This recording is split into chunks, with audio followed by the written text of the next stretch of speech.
Favaz here with Kirk Hammett from Metallica. Welcome back to St. Louis. Hey, bro. How you do? So, first of all, I know you guys are San Francisco Giants fans, right? Here you are at Busch Stadium, home of the Cardinals. And I know the Giants and the Cardinals have had a good run in the postseason against one another.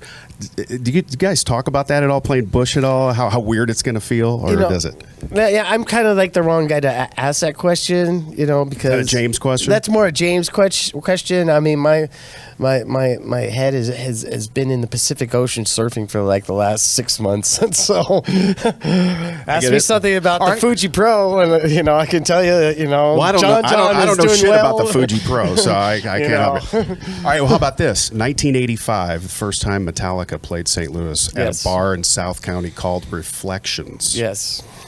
Any memories of those days here in St. Louis? Or yes, if I remember correctly, it was during the Ride the Lightning tour. Yes, it was. We met up with a record company guy, and back then, when a record company guy showed up and offered to take us out to dinner, we all jumped at. We all jumped. It's like, freedom from Denny's. And so I think we took him up on that offer, and it was at the Playboy Club, I believe.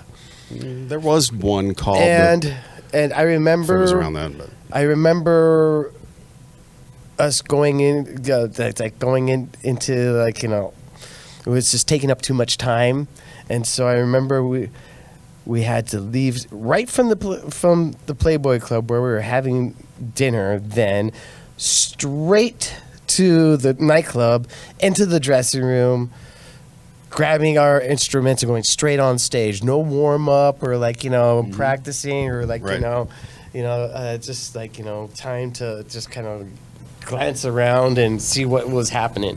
And we were all really, really, really annoyed and frustrated and a little bit angry about that. Really? And as a result of that, we played a really, really good show. Wasp was on that show. Yep. Yes, I remember. And it was crazy because we expected the show to just kind of be chaotic because we were just kind of like pushed for time. We hadn't, we used up all our time basically, but we ended up playing a great show, and that's what I do remember about that St. Louis show on Ride the Lightning. Amazingly, because I barely remember what I did 2 days ago. You know what's really weird is that Guns N' Roses is going to be here in town at the Dome, where you guys have played before, at the end of July. Here you are playing Busch Stadium. It's very weird for St. Louis to have the both of you play in town within 2 months of one another, considering that tour, how it fell apart and everything. It's just kind of weird. It is kind of weird. It's kind of like 1993 all over again.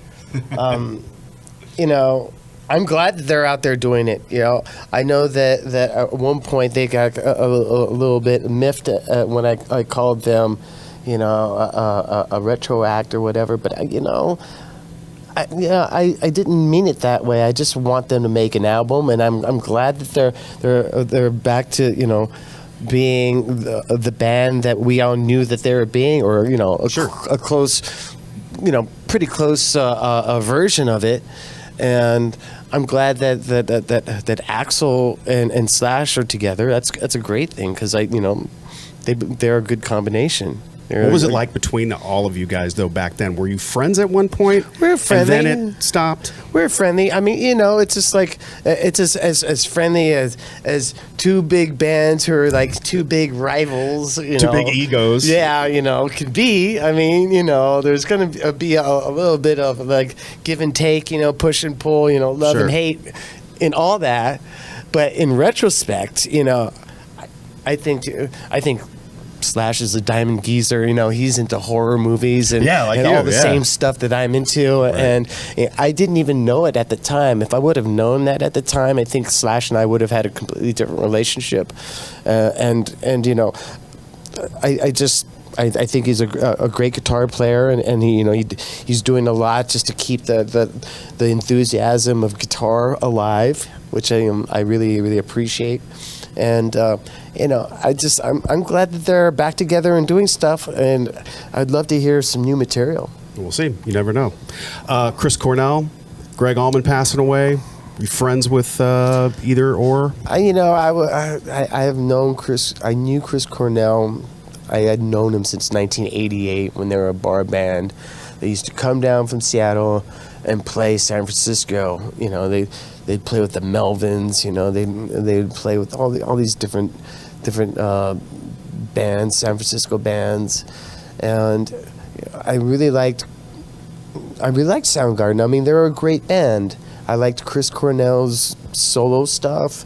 I thought he was an incredible musician, an incredible vocalist, and it really just like hits me hard. It's it's weird with musicians. Sometimes the capacity to write music that with a lot of feelings sometimes has a price, and you pay the price up front. And sometimes it's just like sometimes we find ourselves in a dark place, and it's difficult to find our way out of it. And sure. I know that Chris was a great person, and I like to think of him for all the great things that he did and accomplished, and yeah. And then getting to Greg Allman, I love the Allman Brothers. I mean, Dwayne Allman is a huge influence on me and my guitar playing, and Greg Allman's vocals were so haunting. I mean, the song Midnight Rider, Dreams, Whipping Post, all those songs are songs I listened to a lot in my teens. Sure, I bet. Have a great show tonight. All right, Thank cheers. you. All right, man, thanks. Thank you. Cheers.